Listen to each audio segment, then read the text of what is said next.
Assalamu alaikum, good evening, and welcome to tonight's episode of Talking Point. I'm your host, Syed Neaz Ahmad.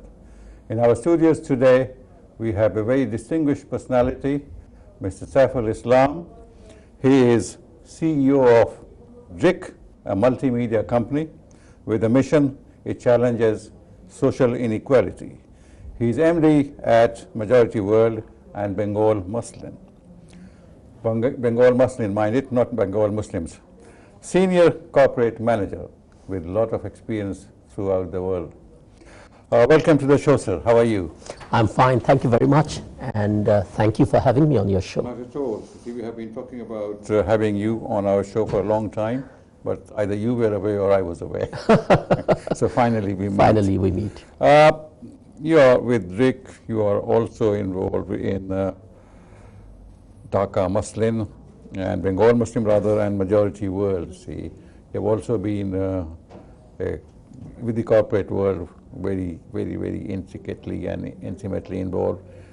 Now, you describe yourself in your own word because you have done a lot of other things too. Well, I suppose at a very basic level, I'm a person who's always willing to learn, and I also have a passion to try and understand more about my country, about Bangladesh, and try and get involved into the stories that are important to us. I was with multinational companies for almost about 3.5 decades, and during that time I traveled to many parts of the world. I was lucky enough to see different cultures, but I always had a special place in my heart for the culture of Bangladesh, its art. It always drew me, and I would consider myself to be some sort of a Sunday artist in that sense. I take my sketchbook around with me when I travel to a country, because those are the few moments when I find that I have the time to draw a little bit. Have you tried selling them at Holland Park on Sundays? One day, that is an ambition. And when I left the companies and I was still residing in the UK, I had the opportunity to become a part of DRIC. And I think at its core, DRIC is also involved in representing Bangladesh in its true sense, whether you agree with it or not, but they're often connected with many of the issues that they feel are actually close to the heart of Bangladesh. And while I was in the UK, I had this opportunity when certain people who had done a lot of work on Muslim came to me and said, could I help them through DRIC to put together a show? Now that was the beginning of this particular journey. And secondly, DRIC also had an organization which believed in giving equal opportunities not only to image makers, visual artists, or in a very simple way, photographers, not only in Bangladesh, but also across the world. Because they felt quite rightly, and especially this was Shahidul Alam, who has founded DRIC and also founded Majority World, felt that he had seen that the entire system of trying to put your voice across was rigged in a way. It's a bit of a strong word, but certainly biased or tilted towards Western sources. And therefore he wanted to give this opportunity to photographers from across, what you say, the developing world. But he named it as Majority World. Lastly, yeah, I've had the honor of interviewing him, and he insisted on the word and expression Majority World rather than the third world. Absolutely, you know, and I couldn't agree more on that point. And lastly, when the project that I was involved with, which I hope we'll have more opportunity to talk about tonight, Muslim, came to a certain level of fruition, we formed this particular project, converted it into a trademark, which is Bengal Muslim, and this is what is carrying on the work today. So it's these three organizations. In some sense they overlap at its core, and in other ways they continue to work in slightly different fields. But I think they all represent an integral part of what development, identity, and being proud of your heritage is about. Well, you are project director of Bengal Muslim and also DRIC. What is the job of DRIC? I mean, it's across the board. What do you do really?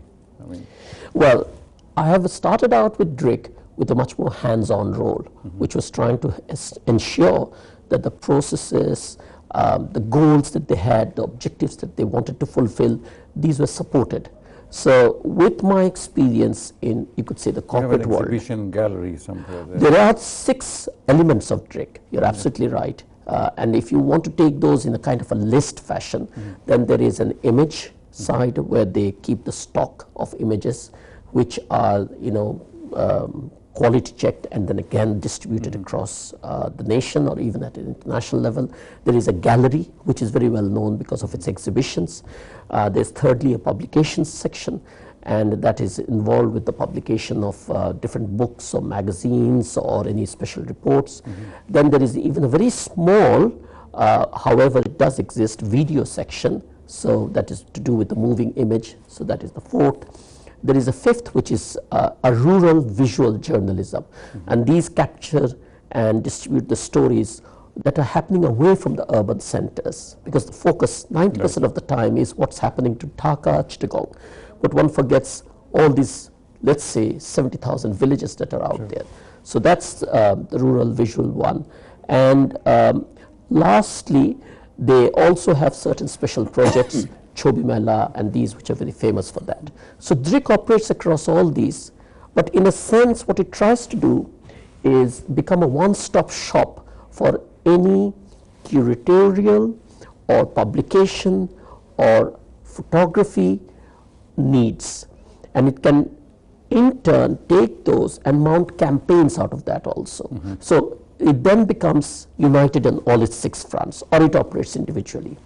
In terms of majority world, it's about essentially ensuring that photographers who are talented, and by that I mean it's not a sob story that I'm a poor photographer, give me a chance. You have to be good, you have to be aware of the culture, if not a part of the culture that you represent, so you stay in your actual part of that world. And lastly, you're not having the same access as others, so we'll give you that access. So I try and get that to operate properly. So these are the things that I'm involved in. These persons are not necessarily from Bangladesh, they are from other countries too, isn't it? There are about 300 plus photographers, the majority of whom are from other countries, are across the developing world, as we say conventionally, but actually the majority world. They are all based in their countries. And the whole point is that, let's say, Neaz, you are an editor in New York and you want photographs of Ghana. And you are saying that I'll fly a photographer from the States to Ghana in order to take those pictures. But what we would say is that we'll get you an equally good photographer from Ghana who speaks the language, who understands the people, and who will take your photographs. Now that, you'd be interested in that because it might be lower cost for you.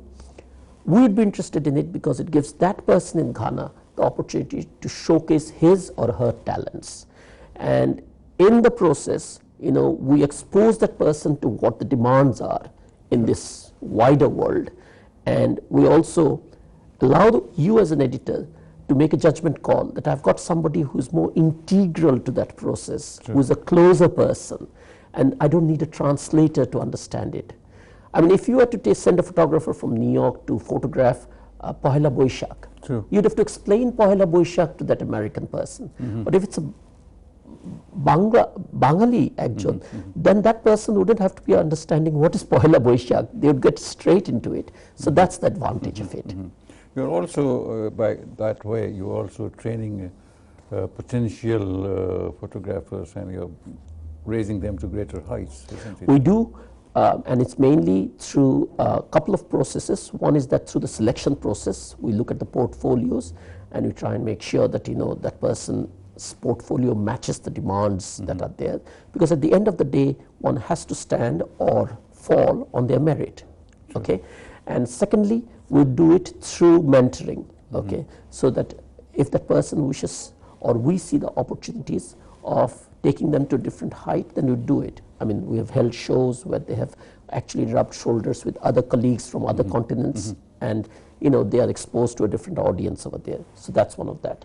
And lastly, I get involved in Bengal muslin, of course. Yes, I see. That is our greater interest tonight. Right. Good. While trying to find something about muslin and trying to understand what is this Bengal muslin or Dhaka muslin or Meghna muslin or Gangetic muslin. Different names. I saw that it's a rare, delicate and fine, described as woven air and vapor of dawn by a Chinese traveler of 629,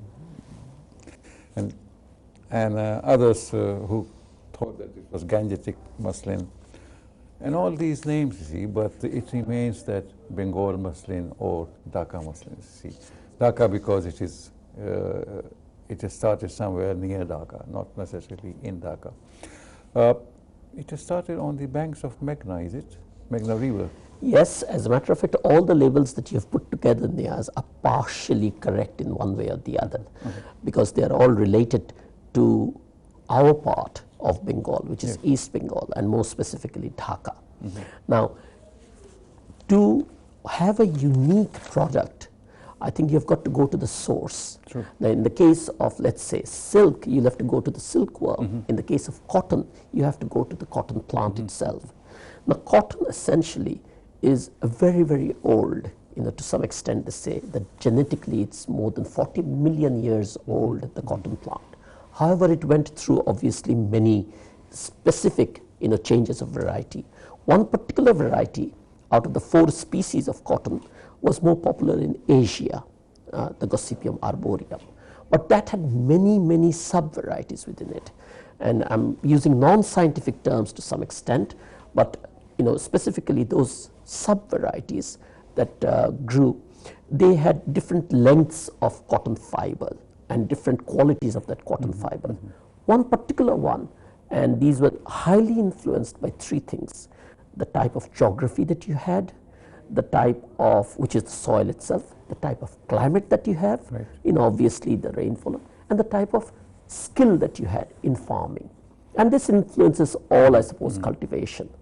But in this particular case, one particular variety, which was in Bangla known as Puti Karpash, and which was very unusual because it was actually short fiber, whereas everybody loved the long fiber because it's easier to handle.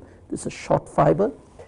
And this reminds me almost of a story, because when I was discussing with an Indian gentleman who's an expert in this field, he said to me that, tell me one thing that was different about this.